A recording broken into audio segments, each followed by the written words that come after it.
Alors bonjour, aujourd'hui on est encore avec M. Marcel Thibault. Puis aujourd'hui Marcel, on va parler de canaux, Ouais.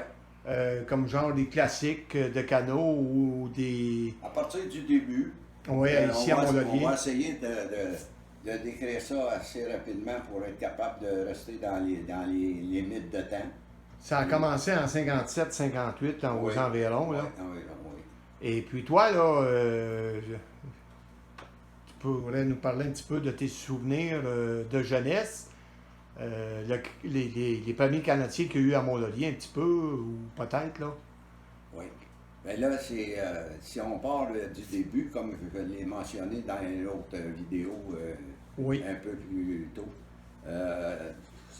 vite fait, le départ, c'est que Bernard Bélanger qui était à Trois-Rivières, dans Shawinigan, puis il y avait eu la course là-bas, En Mauricie. en Mauricie. C'est la plus vieille compétition de canot au Québec. Et puis, on a ça à Mont-Laurier et ça a commencé de cette façon-là. Avec des gars ici là, qui avaient commencé un an avant là, pour s'amuser puis se dégager.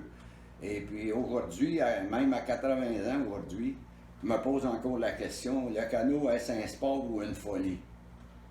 La raison que je pense de cette façon-là, c'est que si on prend à peu près n'importe quel sport, c'est que tu as de l'entraînement,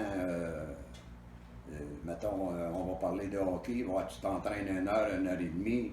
Le baseball, c'est la même chose. J'ai été pendant 10 ans au camp d'entraînement des Expos à Daytona Beach. C'est 1 heure et demie, maximum 2 heures. Mais le canot, c'est des heures et des heures. C'est des 7 heures, des 8 heures, des 9 heures d'entraînement. C'est d'entraînement intensif. Oui, très intensif. Et une condition physique extrêmement difficile à suivre. La nourriture. C'est un sport, comme on dit souvent, là, moi je dis souvent, c'est un sport de fou. Parce que ça demande trop pour ce que ça rapporte, mais quand on aime ça, on aime ça. Par contre, la fraternité qu'il y a entre les canotiers, surtout du temps, aujourd'hui, c'est plus comme c'était. Mais un temps, là, les canotiers, autant américains, de l'Ouest canadien, c'était comme des frères. On était 2, 3 semaines sans se rencontrer. Quand on se voyait, c'est comme si ça faisait 20 ans qu'on ne s'était pas vu. C'était proche les uns des autres. Et puis, vous savez, là, dans tout ce qui se raconte, il faut toujours penser que c'est toujours les gagnants qui ont écrit l'histoire, c'est pas les perdants. On voit rarement les perdants écrire l'histoire. Et puis ça, c'est important à savoir. Fait que des fois, on ne sait pas tout. C'est comme voir une pièce de théâtre. On voit ce qui se passe sur le théâtre, mais on ne sait pas ce qui se passe dans la chambre en arrière. Fait que c'est pour ça que je tiens à mentionner ça. Parce que le canot, c'est différent d'à peu près tous les sports. Et puis c'est de la longue haleine, des longues distances, beaucoup d'entraînement. Beaucoup d'endurance aussi. Oui, puis pour ce que ça rapporte. Par contre, quand on aime une chose, on l'aime ou on ne l'aime pas. Mais si on part du début, c'est que il y a une affaire aussi qui est à mentionner sur le canot. Je vous donne l'exemple de la classique de canot à Mont-Laurier ici. Tu as des gens qui passent un petit peu inaperçus, mais si on regarde l'histoire comme il faut, c'est des gars qui sont un peu, je dirais pas renfermés, mais retirés de vouloir être les tops, là, puis ici et ça. Et je donne un exemple, par exemple, dans les équipes depuis 62, 63 ans que l'Atlantique existe ici à Mont-Laurier. Et puis, si on regarde à travers toutes les années, il y a, à ma mémoire, il y a juste 2 équipes réellement de Mont-Laurier qui ont gagné l'Atlantique. Ça, si je recule, à partir du temps où les Américains et les Canadiens de l'Ouest ont commencé à venir faire l'Atlantique à Mont-Laurier, si je recule jusque dans ces années-là, il y a les frères Saint-Germain qui ont gagné la course de canot et les frères Charbonneau. Ça, on peut dire que c'était une équipe de Mont-Laurier. Après ça, il y en a d'autres de Mont-Laurier qui ont gagné, mais jamais deux autres de Mont-Laurier. C'était un gars de Mont-Laurier avec un Américain, c'était un gars de Mont-Laurier avec un gars de la Mauricie. Justement, les raisons, c'est que, je vous donne un exemple, avoir joué au hockey avec Mario Lemieux ou Wayne Gretzky, c'est sûr que j'aurais plus de buts, j'aurais plus de points à ma retraite que si j'aurais joué contre avec Claude Prévost ou avec Réan Houle ou ces gars-là. Là. Fait que dans le canot, c'est la même affaire. Ces deux gars-là, il faut que les deux soient à peu près l'équivalent. Parce que s'il y en a un bon, puis un qui est moins bon, je parle, ça ne veut pas dire en fait de force physique, je parle en fait d'entraînement ou d'endurance. C'est sûr que le meilleur, c'est pas le meilleur, le moins bon qui va venir égal au meilleur, c'est que le meilleur va venir égal au moins bon. Donc à partir de là, il y a un paquet de situations qui se produisent là, que il faut savoir ça quand on regarde une course de canot. Et puis, un autre exemple, c'est que ici à Mont-Laurier, la plupart des canotiers, c'est des gars qui travaillent l'été, travaillent l'hiver. Et si on compare avec certains canotiers, je donne un exemple comme Serge Corbin, Claude Corbin, Beaumier dans le temps, la Mauricie, les Peterson aux États-Unis. Là-bas, ils peuvent s'entraîner l'hiver, 12 mois par année. C'est difficile de compétitionner sur des longues distances comme ça. Pour 1 heure ou 2, c'est pas pire.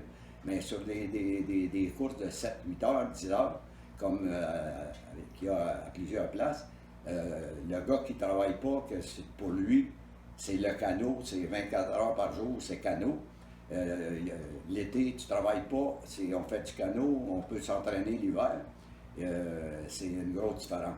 C'est des raisons que je donne là, à savoir comment penser quand on assiste à une course de canot, à classique ou des choses, whatever, où vous allez, qu'il y a du canot. Il faut toujours avoir dans la tête ce principe-là. Donc, je vous donne un autre exemple. Ici, à Mont-Laurier, comme je l'ai mentionné tantôt, les frères Saint-Germain qui ont gagné et les frères Charbonneau. Gil Tinker, il l'a gagné avec un nommé Jackson de la Colombie-Britannique et avec Peterson, Beaumier, des gars comme ça. Par contre, il y a eu aussi celui qui en a gagné le plus de classiques à Mont-Laurier, un gars de Mont-Laurier qui a gagné le plus de classiques qu'on voit pratiquement jamais, qu'on n'entend pratiquement pas parler, à peu près juste les canotiers qui en parlent, c'est Normand Meilly. Oui. Lui, avec Serge Corbin, il a gagné 5 ou 6 fois la classique. Tout un athlète. Oui, la classique de la Mauricie. Et puis Normand était un super canotier. Après ça, il y a eu aussi les frères Clavel qui en ont fait. Je me rappelle. Ghislain, je l'ai emmené avec moi. Là, il était tout jeune avec Gilles Ware. Il avait 15-16 ans. Et on allait faire des courses. J'ai jamais fait une course à travers le Canada ou les États-Unis sans emmener Ghislain avec moi. Ah, OK. Partout où j'allais, Ghislain, je l'emmenais. On a fait quelques courses ensemble. On a même gagné une compétition de portage à Otago dans l'État de New York. C'était des jeunes qui aimaient le canot là, plus que manger. Et puis, excusez. Puis après ça, il y a eu aussi les gars de la Mauricie. Bon, ben les gars de la Mauricie, eux autres, ils peuvent s'entraîner l'hiver parce que le fleuve n'est pas venu. Ah, OK. Même chose pour au Minnesota, Saint-Paul, Minneapolis, dans le Mississippi, là-bas. Ils font du canot à l'année. Il y a beaucoup de canotiers là-bas et des compétitions toutes les fins de semaine. Hey. Donc, ils sont entraînés et il y en a plusieurs à travers ça qui, l'été, ne travaillent pas, ils font du canot. OK. Donc, le canot, comparé avec d'autres sports, c'est pour ça que vous disiez tantôt, est-ce un sport? Oui, mais un sport de fou? Oui. Parce que tu es toujours tout seul. Si tu ne t'entraînes pas au moins de 3 à 4 heures par jour et que tu ne fais pas des 5-6 heures d'entraînement à l'occasion, et même les meilleurs, là, ils en font à tous les samedis, tous les dimanches. Et si tu ne fais pas ça, c'est difficile de se classer dans les 10 premiers. OK. Mais les compétitions, il y a ici, là, dans la région, il y en a eu plusieurs. Écoute, un temps, on était 22, 23 équipes. Et plus jeune, tu as eu Raymond Saint-Germain. Et ça, c'est avant que je sois proche du monde du canot. parce que j'ai été travailler à l'extérieur moi, une dizaine d'années, là, et puis la musique le soir, tout ça. Mais un peu avant, les années que je commence à donner un coup de main et de faire du canot, tu avais Raymond Saint-Germain, hein, quand il a lâché de faire de la compétition. Il s'est occupé des courses pour plusieurs années. Il y avait un monsieur Nadeau aussi. Il a entraîné Ouais. beaucoup Ben, de jeunes il nouveaux. Là. organisait des courses à toutes les fins de semaine pour les jeunes. OK. C'est à partir de là, puis il y avait un monsieur Nadeau, que lui, il s'occupait beaucoup d'organiser les courses de fin de semaine.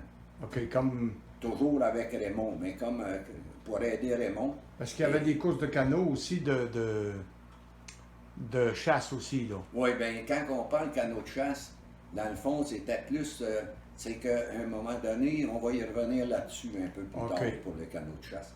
Parce que c'est pas réellement du canot de chasse. Mais là, avec Nadeau, il y a toutes les fins de semaine, à différentes municipalités, mettons, on parle de Lac-Sauvé, ça pouvait être à Rivière-la-Rouge, ça pouvait être à Gatineau, Maniwaki. Ouais, À aussi, toutes les fins de semaine sur le Bascaton, sur le Bascaton. en circuit fermé, il y avait des courses. Donc à partir de là, beaucoup de jeunes, c'est dans ces années-là que le canot a pris l'ampleur dans la région. Et puis avec des jeunes, il y avait entre 20 et 30 équipes régionales dans le temps. Même il y en a eu de l'Abitibi, il y en a eu quelques-unes de Maniwaki, mais à Mont-Laurier, il y a beaucoup de jeunes qui en faisaient. Et puis après ça, j'ai commencé, moi, à aider les gars là, pour ramasser les fonds pour les bourses. Et puis après, je m'en ai occupé de 73, au commencé dans les années fin 60. J'ai fait de la compétition pendant 4 ans, en 69, 70, 71, 72, avec la première année de Denis Lajeunesse, la deuxième avec Jean-Pierre Forgette, la troisième avec mon frère. Et puis en 72, avec Louis-Georges, on avait gagné la médaille d'or au Jeux du Québec. Louis-Georges Cloutier. Et puis, quand je donnais l'exemple de possibilité de s'entraîner, au moment, en 72, Louis-Georges était au cégep à Hull. Fait qu'on pouvait pas, moi j'étais à Mont-Laurier, lui était à Hull, fait qu'on pouvait pas s'entraîner ensemble. Tu sais, quand je disais tantôt, ça dépend avec qui tu fais du canot, ça dépend de la façon que tu peux t'entraîner. Fait que Louis-Georges, lui, il était au cégep à Hull, dans le temps, il avait 19 ans. Et puis moi, j'étais à Mont-Laurier. Donc, on s'entraînait, lui sur son côté, moi sur mon côté, mais c'est pas aussi bon que si on était toujours ensemble. C'est pas l'idéal. Non. Les fins de semaine, une fin de semaine, il venait à Mont-Laurier, on s'entraînait. L'autre fin de semaine, je m'en allais à Hull, puis on s'entraînait sur la rivière des Outaouais, Canal Rideau, ces coins-là. Et puis, même que je jouais de la musique en plus, fait que j'ai vu des fois, là, partir de Fermeneuve à 3 heures dans la nuit, monter à Trois-Rivières, aller faire la course de canot 3 heures autour des îles, puis revenir tout de suite après la course, je repartais pour être de retour à Fermeneuve à 9 heures le soir pour jouer de la musique jusqu'à 3 heures du matin. C'est pas ce qu'il y a de mieux quand tu fais des compétitions aussi dures que le canot. Là, je parle de moi, mais il y en a d'autres qui, à cause de l'ouvrage, qui ne pouvaient pas s'entraîner comme on aurait dû s'entraîner. Oui. Mais on avait quand même des bonnes équipes qui se lassaient bien. Il y a eu les frères Coursol qui ont fait du canot, les frères Menard, dont Gilles est le deuxième, Gilles Menard est le deuxième à avoir participé à le plus de classiques de tous les temps. Le premier, c'est Blaise Saint-Pierre, un gars de la région de Québec, du lac Saint-Charles. Et puis, c'est lui là, c'était, quand on dit un malade de canot, là, malade des sports, c'en est. C'était un passionné. Un passionné. Et puis, tu as eu beaucoup, là, comme au début, tu avais les frères dénommés dans les premiers temps, dans le temps que les Peterson ont commencé à venir. Après ça, tu avais les gars de l'Ouest, le grand Bob McEachern, qui venait de l'Ouest canadien. Tu avais les Kellogg de l'État de Michigan, tu avais Bob Leverall, tu avais Al Kemp de New York, les Shaver, les Ketters qui venaient dans le bout de Saint-Paul, Minneapolis. Tu avais Tom Olson. Peterson. Peterson, Steve, Larry, son frère, et on l'appelait son père Erwin, et lui on l'appelait Buzz, parce que lui c'était le canotier. Et quand on parle de gros noms de canots, on parle de Buzz Peterson, on parle aussi des frères Corbin. Quand on parle de légende, on peut parler de Serge Corbin avec ses 23 victoires, plus toutes les victoires de la Mauricie. C'est incroyable, hein? Oui, mais lui, c'était le canot, sa vie, c'était le canot. Là. Il faisait des canots, faisait des avirons, puis il faisait du canot. Il a commencé très jeune, les premières années, il faisait les petites courses de fin de semaine, la classique, les grandes courses.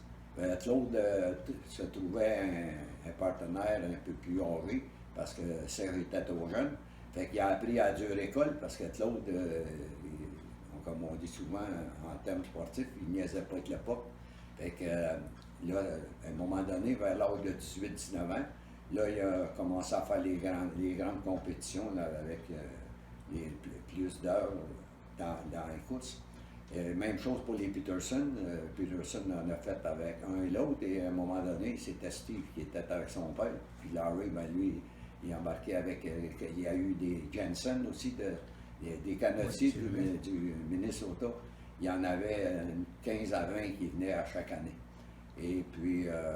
Ici, dans la région, il y a eu aussi, si je me souviens bien, Mario Cloutier, qui était très bon canotier. Oui, j'en viens à la famille Cloutier. Oui. La famille Cloutier, tu avais Mario, il y a eu Maurice. Oui, et Louis-Georges. Ça a passé des années à faire du canot. Ça a commencé très jeune. Puis même qui en font encore. Mario, surtout Mario, encore plus. Mario, c'est un sportif de ski de fond. C'est un des gars un petit peu solitaire, puis il aime faire ces sports-là. Okay. Et ça a été des super de bons canotiers. Et puis, il y a eu les Charbonneau à Mont-Laurier, Charbonneau, Richard, les frères Charbonneau. Il y a eu d'autres Charbonneau, comme on dit, le Brunet. Okay. Des canotiers de la région, il y en a eu beaucoup.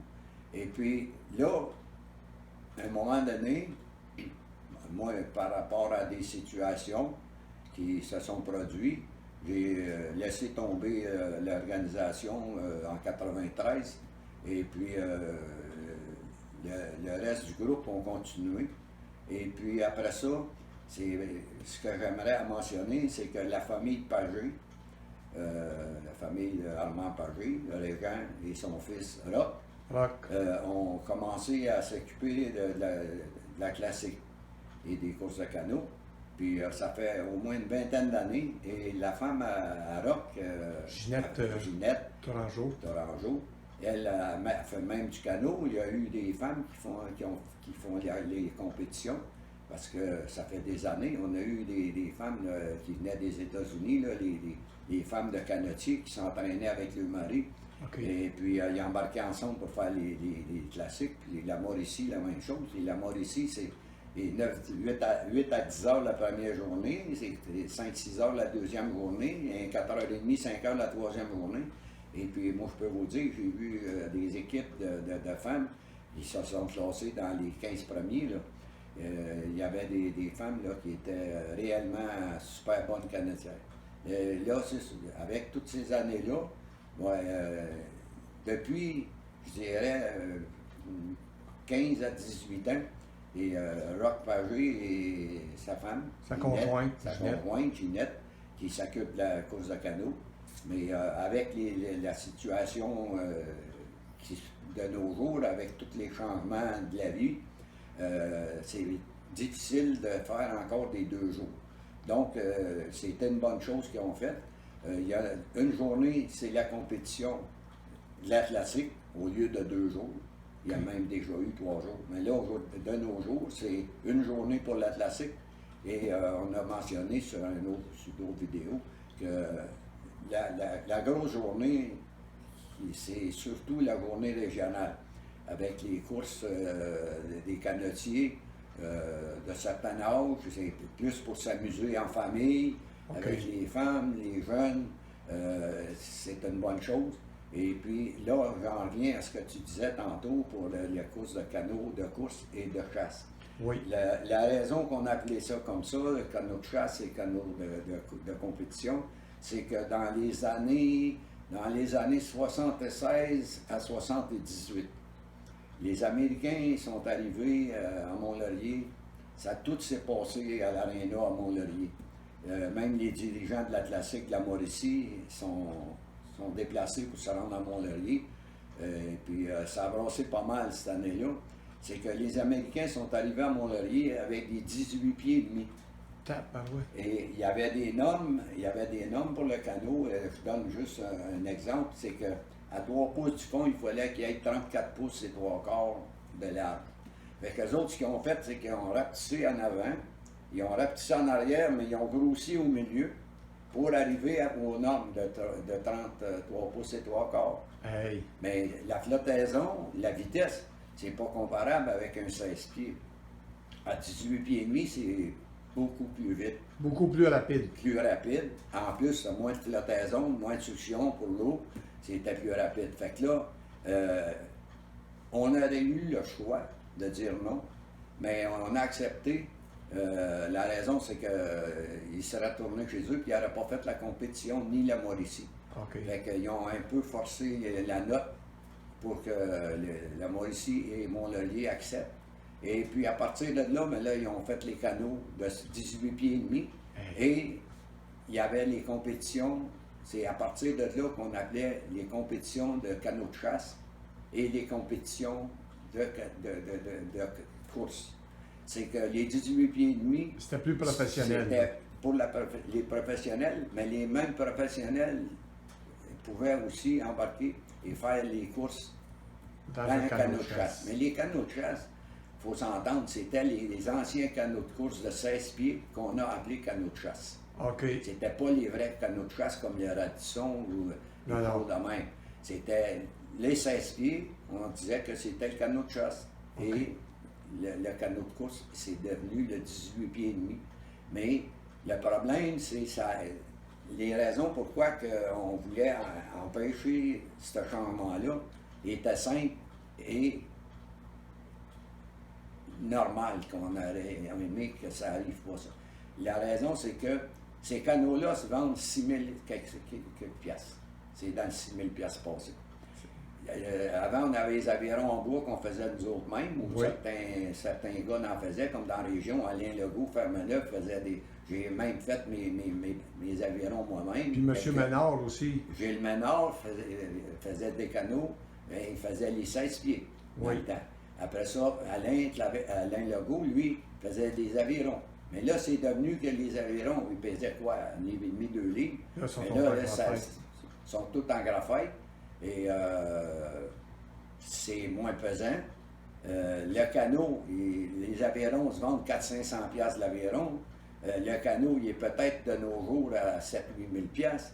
Donc, avec tout ce qui se passe aujourd'hui, avec les technologies, les ordinateurs, les ci et les ça, ben, les jeunes sont plus intéressés, là. Et puis, papa, il n'y en aura pas 8 000 piastres pour acheter un canot. Et puis, il ne donnera pas 400-500 piastres pour acheter un aviron pour que le jeune il en fasse une semaine puis qu'il trouve que c'est trop dur ou des choses comme ça. Donc, c'est pour une des raisons qu'on n'a plus tellement de jeunes dans la région qui ont pris la relève. Il y a moins de relève, beaucoup. Moi, je calcule qu'il n'y a plus de relève parce que j'assiste à tous les ans à Classique. C'est la place où on a la chance de se rencontrer, les anciens canotiers. Absolument. À peu près une fois par année, cette fin de semaine-là. Et on ne fait même plus la classique, ça ne se fait plus dans la dernière semaine du mois d'août, c'est en juillet, parce qu'il n'y a plus d'Américains qui viennent pour une journée, là. Okay. Et les bourses sont bien diminuées. Donc, les Américains ne viennent plus. À l'occasion, il va y avoir un Américain parce qu'ils vont venir. Un Américain, je donne un exemple, si un Américain qui court avec Corbin ou qui court avec un gars de la Mauricie, lui, il va peut-être venir. Mais en groupe, comme il venait avant, là, des 15-20 canots des États-Unis, depuis ça. Puis les anciens canotiers qui venaient, eux autres sont soit décédés ou ça fait longtemps qu'ils n'en font plus, ou ils en font pour s'amuser avec les enfants les fins de semaine. Ils sont retraités. Les enfants ont pris la relève parce que moi, j'ai des contacts encore avec plus que la moitié des anciens canotiers des États-Unis. Okay. J'ai encore des contacts avec Facebook, c'est une bonne chose sur ça. On a gardé nos amis longtemps, puis encore.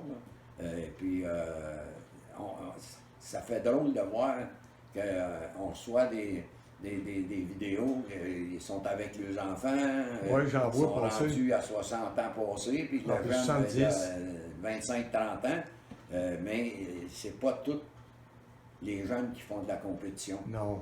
Aux États-Unis, c'est beaucoup en famille pour s'amuser les fins de semaine. Ils compétitionnent chez eux, mais ils vont pas au diable vert, comme on dit souvent, pour aller faire des compétitions.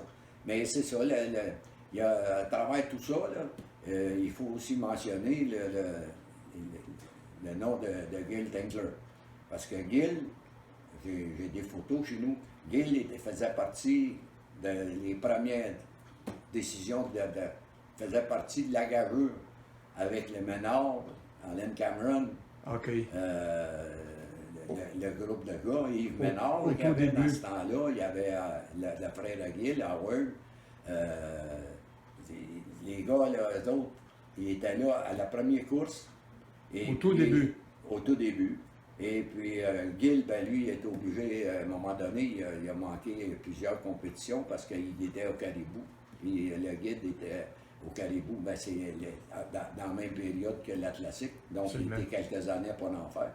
Mais il a quand même fait du canot jusqu'à 83 ans. Et ça, il faut réellement aimer ça. Parce que quand tu as fait du canot, et puis que tu en fais, mais c'est sûr qu'à un moment donné, tu ne le fais plus pour la compétition. Tu le fais pour la passion. Pour la passion, et puis rencontrer les gens, et puis un petit peu d'orgueil personnel aussi, parce que quand on est assez en forme, ben, on aime ça le montrer un peu, puis c'est tout à fait normal. Ben oui. C'est tout à fait normal. Fait que sur le côté, je dirais pas endurance, mais Gil, c'est un gars qui s'est entraîné toute sa vie.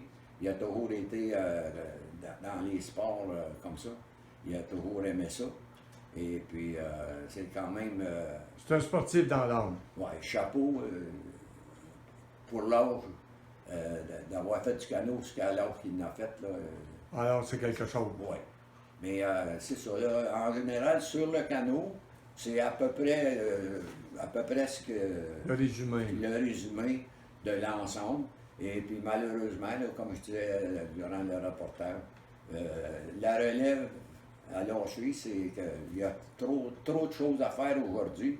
Puis la raison pourquoi que je me dis que le canot c'est un sport de fou, c'est que c'est tellement dur physiquement que les jeunes aujourd'hui, il n'y a pas beaucoup de jeunes qui se donneraient le trouble de s'entraîner au point pour devenir assez compétitif pour que ça vaille la peine.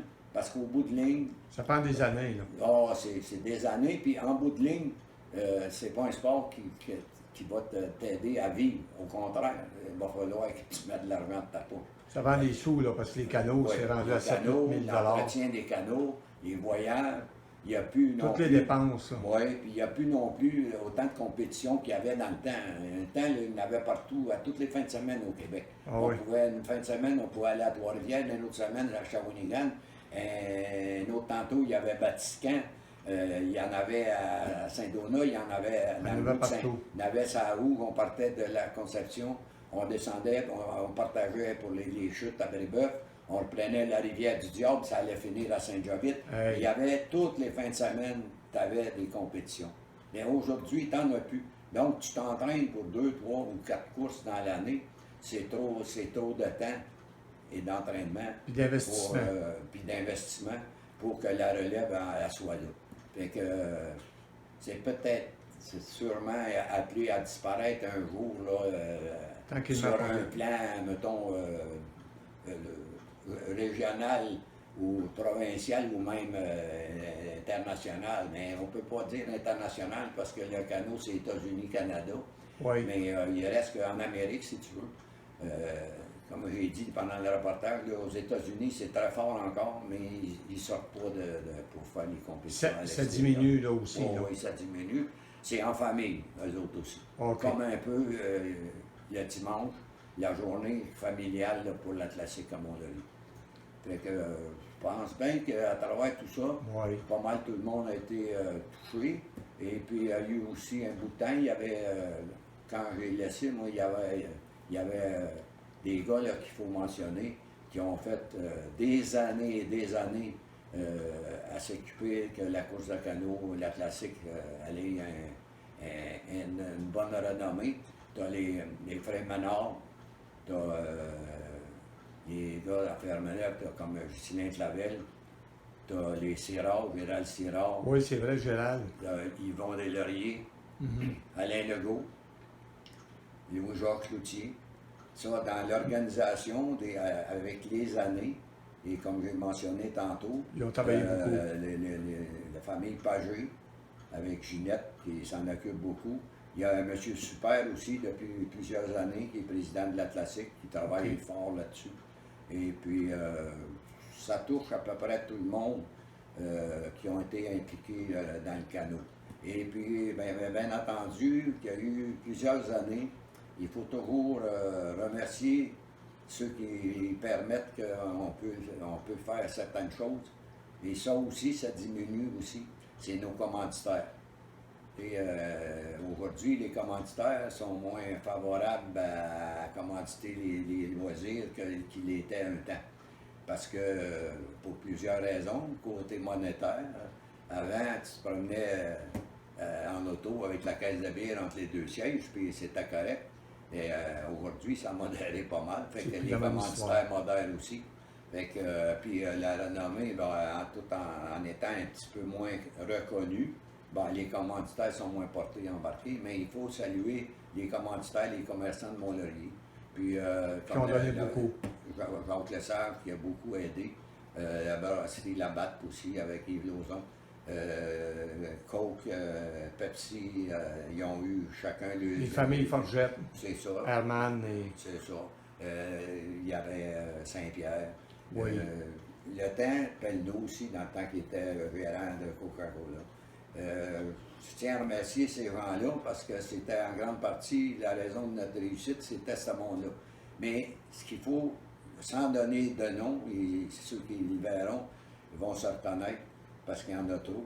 Mais tout ça, à travers toutes les années, si on enlève le bénévole, on n'a pas rien dans le coin, dans la région. Absolument. C'est tout ce qui se passe.